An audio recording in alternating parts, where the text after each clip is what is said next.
circle represent $1 million. This is what $10 million would look like. This is what $100 million would look like. And this is what $1 billion would look like.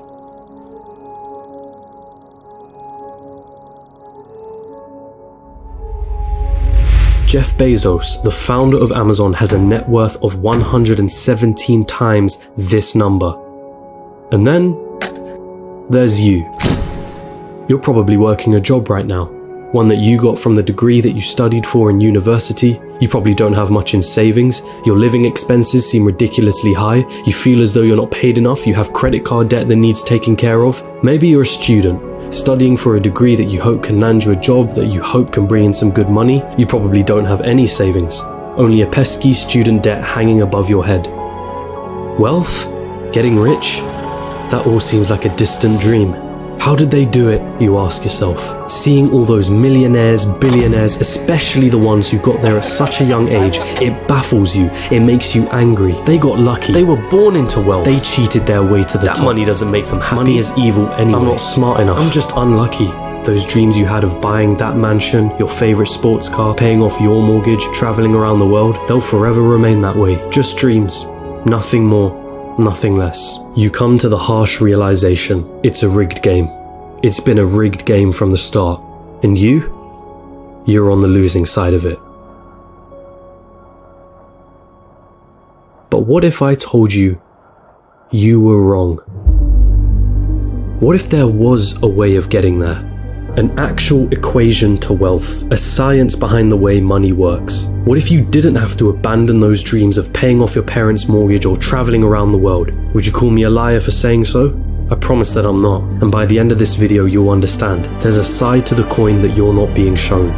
But I warn you, the road is tough. It's filled with struggle. It's filled with ups and downs. It will mean swallowing some difficult truths that the school system and society haven't told you yet. And let me be clear, there are many of you who will not make it to the end of this road. But for those of you that do, at the end of this road lies wealth beyond what you thought you could attain. At the end of that road lies the freedom of never having to worry about money again. So, are you with me?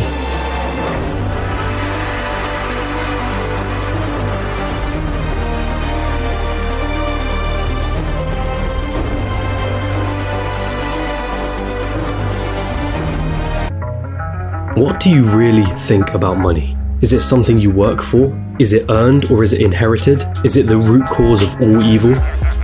Are you desperate to have more of it? Have you been chasing it most of your life?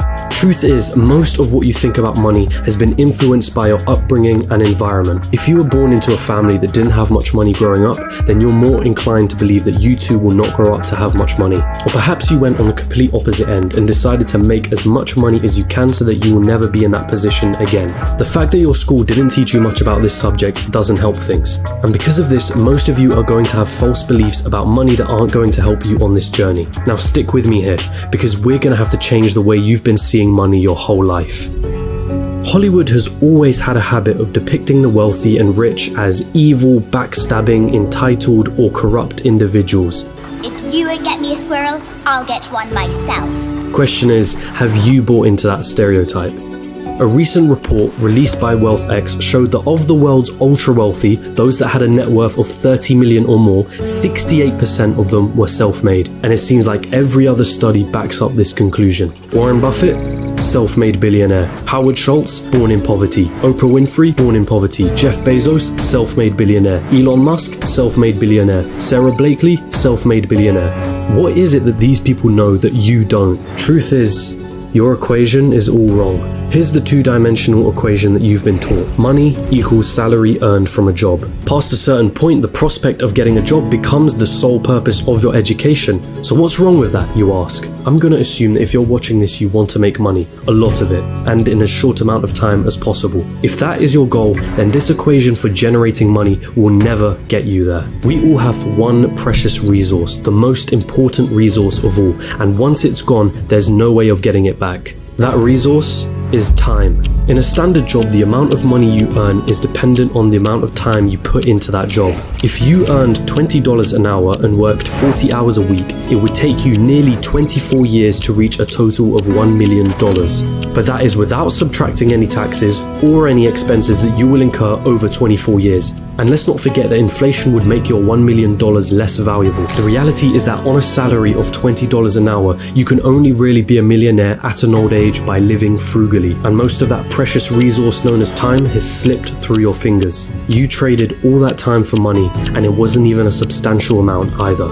So again, you ask yourself, how is it then that there are self-made millionaires and billionaires at such young ages? What makes them so different? And the truth is, they have a better equation than you. They have a way of understanding money that you haven't quite grasped yet. Pay very close attention now. Stop chasing money. In a capitalist society, the rules of the game are as follows. You are paid in proportion to the perceived value that you have. And the people that perceive your value, they are the market, the consumers of the economy. The market is you, your friends, your family, your neighbors, your country. People complain that football players are overpaid, but for players to be paid millions, there has to be a market for the football industry in the first place. People have to see the value in football in the first place for them to want to spend money on matches and merchandise. And if the market is a high demand for football, guess what happens to the players who are at the top of their game? They are paid generously for it. It's not about how hard you work. The cleaner that's sweating and tiring himself out every day is paid far less than the accountant sitting behind a desk. Why? Because the market perceives the value of what the cleaner does to be far less than the accountant. As harsh as it may sound, the cleaner can be replaced by anybody. It isn't difficult to learn how to do his job, and therefore the market will not pay him more than the accountant, the guy who spent years studying numbers, the guy who has saved his clients thousands on their taxes. But even so, we just discussed how getting a job isn't the right equation to amassing a great amount of wealth in a shorter period of time. So then how can we increase our perceived value? What is it about people like Elon Musk or Jeff Bezos that makes their perceived value so high? The first step to this equation of wealth is quite simple. If you want money, solve problems. If you take a second to digest this statement, you'll realize that just about all money runs from this basic premise. If it solves a problem, money will be thrown at it. If it's $1 million problem, then the solution will make you millions. If it's $1 billion problem, then the solution will make you billions. Think about all the problems that a site like Amazon solves. The hassle of going to a store, the hassle of having to wait weeks for a delivery, cheaper prices, and so on. Not to mention all the other companies that Amazon owns and the problems that those companies solve. Jeff Bezos helped solve $1 billion problem and was rewarded favorably for doing so. I see what you did. If you've been chasing money, then you've been doing it all wrong. It sounds almost paradoxical, but if you want money, it isn't money that you should be looking for. You should be looking for problems, and more importantly, solutions to those problems. And once you've found that solution, make a business around it.